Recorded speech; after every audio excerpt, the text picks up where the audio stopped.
All right, thank you all for coming to this meeting. I'm here to pitch you some of my card ideas, and I hope they make it into the set. First off, I want a 5 mana 3/3, so you know there's gonna have some upside. Has double strike, so seems pretty fair so far. And when it enters the battlefield, you deal 4 damage divided as you choose among any number of target creatures or planeswalkers. So it's pretty good. On top of that, if you want to, you can cast it for free. Well, kind of. You can get the 4 damage effect by evoking it by exiling a red card from your hand. And 5 mana is like really, really expensive for Modern, so I think it's gonna turn out okay. It can be a part of the elemental cycle. We'll call it Fury. All right, so turn 3. I'm gonna play my second Up the Beanstalk, and then I'm gonna evoke Fury, trigger my 2 Up the Beanstalks, draw 2 cards. Fury enters, I'm gonna wipe your board. Okay, okay, pass. Okay, you played another creature. Okay, cool, untap. All right, I'm gonna play my 4th land and play my 3rd Up the Beanstalk. I'm gonna evoke another Fury, draw 3 cards. Kill your creature. Hold on, I have to move to discard. I have too many cards in hand after evoking Fury twice.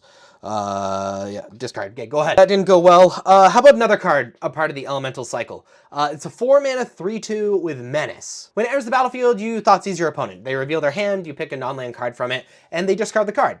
And you can evoke it by exiling a black card. So same justifications, you know, if paying 4 mana for a 3/2 Menace that Thoughtseize is like, that seems like a limited card to me, it's whatever. And paying 2 cards out of your hand, they both have to be black, gives a deck building restriction just like Fury, and paying 2 cards for 1, even if you get to select the one, that's okay. It's just like a cool option with the card. It should be fine. All right, keep. You mulled to 6? Okay. Land. I'm gonna evoke Grief.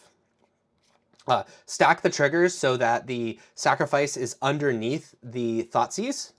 Okay, Thoughtseize. All right, I'll take the removal spell out of your hand.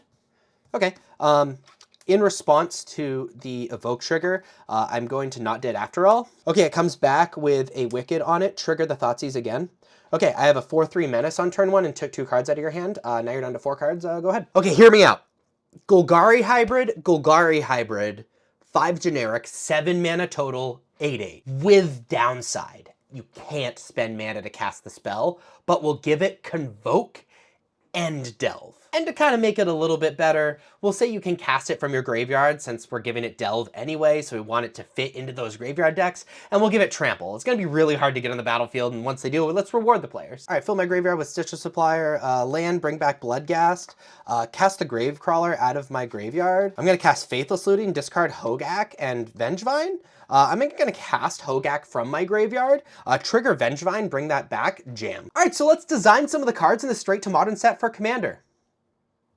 I'll make a legendary creature that's 3 mana, Simic colors, and 1 generic. It's a 3/4 to make it reasonably resilient, and we'll give it flying. And it's already pretty decently costed, but we're also gonna give it this really fun ability where whenever it becomes a target of a spell or ability, you reveal the top card of your library. If it's a land card, you put it on the battlefield. If it's not, you can put it into your hand. And let's put a little bit of a limitation on it so it isn't like super good. Let's have this ability only trigger twice each turn. What's that? Yeah, let's give it to all creatures. Yeah, that would make it like this cool Commander build around. It sounds awesome. Okay, I have Nadu on the battlefield. Trigger Urza Saga. I'm gonna fetch out Shuko. Okay, Shuko enters. Offer cut. Equip to Nadu, trigger Nadu, reveal the top card. It's a land, it goes on the battlefield. I'm gonna equip to Nadu again. Oh, and that goes in my hand. Okay, I'm gonna equip to this other card. Okay, another land. All right, use those lands to cast Springheart and Nantuko. Re-equip to that creature again. Okay, land, trigger Spearheart and Tuco. I'm gonna make a 1/1. I'm gonna equip to that 1/1, another land. We'll make another 1/1. 6.5 hours later. Okay, cool. So I'm gonna besage you one of your lands. I'm gonna evoke Endurance, stack it so that I sacrifice first and then I shuffle my graveyard back into my library. Okay, I'm gonna keep comboing. All right, I finally drew that Besage You again. I'm gonna Besage You another one of your lands. I'm gonna evoke Endurance.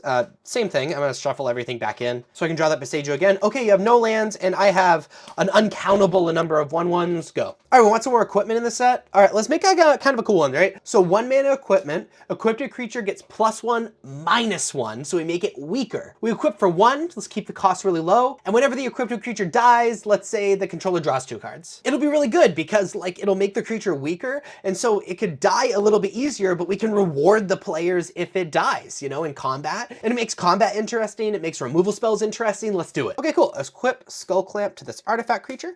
Sack it to my Arcbound Ravager. Draw 2 cards. Okay, I'll play a land. One of those 2 cards I drew is another artifact creature. Equip to this artifact creature. Sack it to Arcbound Ravager. Draw 2 cards.